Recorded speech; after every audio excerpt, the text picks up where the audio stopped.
Hi everyone, আসসালামু আলাইকুম। কেমন আছেন সবাই? আশা করি সবাই অনেক ভালো আছেন।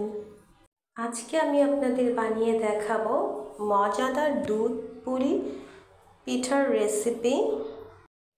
যারা আমার ভিডিওটি দেখছেন তাদের কাছে আমার চ্যানেলকে সাবস্ক্রাইব ও পেজটিকে ফলো দেওয়ার অনুরোধ রইল। পিঠা তৈরির জন্য এখানে আমি নারিকেলের পুটি বানিয়ে নিব।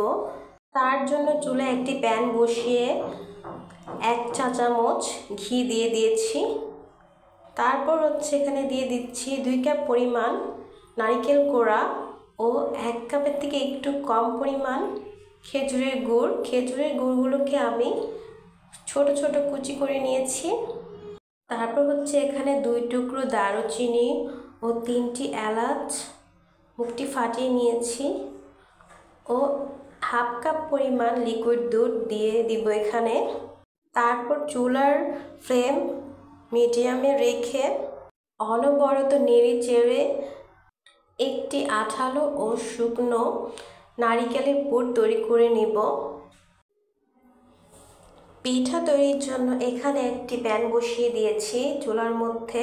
তারপর 1 কাপ পরিমাণ পানি ও হাফ চা চামচ লবণ দিয়ে দিচ্ছি। পানিটাকে বলক উঠিয়ে নেওয়ার পর এখানে 1 কাপের থেকে একটু বেশি পরিমাণ চালের গুঁড়া দিয়ে একটি সফট ডো তৈরি করে নিয়েছি। ডোটা যখন একটু ঠান্ডা হয়ে যাবে তখনই এখানে আমি নিয়ে নিয়েছি, কারণ এটাকে পুরোপুরি ঠান্ডা হতে দেওয়া যাবে না। বেশি ঠান্ডা হয়ে গেলে ডোটি শক্ত হয়ে যাবে এবং পিঠাগুলি ফেটে ফেটে যাবে। ডোটাকে ভালো করে মধ্যে নেওয়ার পর এখানে একটি লেচি কেটে নিয়েছি এবং আঙ্গুলের সাহায্যে একটি বাটির আকারে শেপ দিয়ে নিয়েছি। দেখতে পাচ্ছেন কিভাবে করেছি কাজটা। এরপর এটার ভেতরে একটু নারিকেলের পুর দিয়ে দিয়েছি এবং সাইডগুলিকে চেপে চেপে লক করে দিয়েছি। সেমভাবে আরেকটি লেচি কেটে নিয়ে আবারও সেই গোলাকার করে আবারও ভিতরে পুর দিয়ে দিয়েছি এবং সাইডগুলোকে চেপে চেপে লক করে দিয়েছি। এভাবে করে সবগুলো পিঠাই আমি বানিয়ে নিয়েছি। দেখতেই পাচ্ছেন পিঠাগুলি কত সুন্দর হয়েছে। পিঠাগুলি রান্না করে নেওয়ার জন্য চুলায় একটি হাঁড়ি বসিয়ে দিয়ে এর মধ্যে দিয়ে দিচ্ছি 1.5 লিটার পরিমাণ লিকুইড দুধ।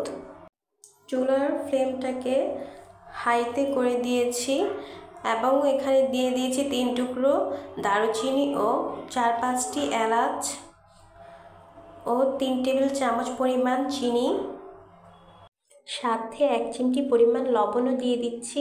আপনারা না দিতে চাইলে এটা স্কিপ করতে পারেন। বলক ওঠার আগ পর্যন্ত অপেক্ষা করব। তো আপনারা দেখতে পাচ্ছেন বলক চলে এসেছে। এখন বানিয়ে রাখা পিঠাগুলোকে আস্তে আস্তে দিয়ে দিব দুধের ভিতরে। তাড়াহুড়া করা যাবে না, তাহলে পিঠাগুলো ভেঙে যাবে। চুলার ফ্লেম হাই হিটে করে পিঠাটিকে একটি বলক তুলে নেওয়ার পর চুলার ফ্লেম মিডিয়াম লোতে রেখে 10 থেকে 12 মিনিটের মতো রান্না করে নিব। পিঠাটি সিদ্ধ হওয়ার জন্য তো 10 থেকে 12 মিনিট রান্না করে নিতেই হবে। তারপর একটি ঢাকনার সাহায্যে ঢেকে দিয়ে পিঠাটিকে রান্না করে নিব। 12 মিনিট পরে ফিরে আসলাম। এখন একটি বাটির মধ্যে এখান থেকে কিছুটা পরিমাণ দুধ উঠিয়ে নিয়ে এর মধ্যে দিয়ে দিব হাফ কাপ পরিমাণ খেজুরের গুড়। খেজুরের গুড়টাকে অনবরত নেড়ে চেড়ে ভালো করে মিক্স করে নিয়েছি। এখন এগুলোকে পিঠার মধ্যে ঢেলে দিব। এখন একটু আলতো করে নেড়ে চেড়ে দুধের সাথে গুড়টাকে মিক্স করে নিব। এই কাজটি খুব সাবধানে করতে হবে, না হলে কিন্তু পিঠাগুলো ভেঙে যাবে। অবশ্যই এদিকে খেয়াল রাখতে হবে। চুলার ফ্লেম লোতে করে একটি বলক উঠিয়ে নিয়েছি। পর্যায়ে চুলাটি অফ করে দিব। 4 ঘন্টা পর ফিরে আসলাম। দেখতেই পাচ্ছেন ঠান্ডা হয়ে যাওয়ার পরে পিঠাটা কত ঘন হয়ে গিয়েছে। এখন আমি পিঠাগুলিকে সার্ভ করে দেখাচ্ছি।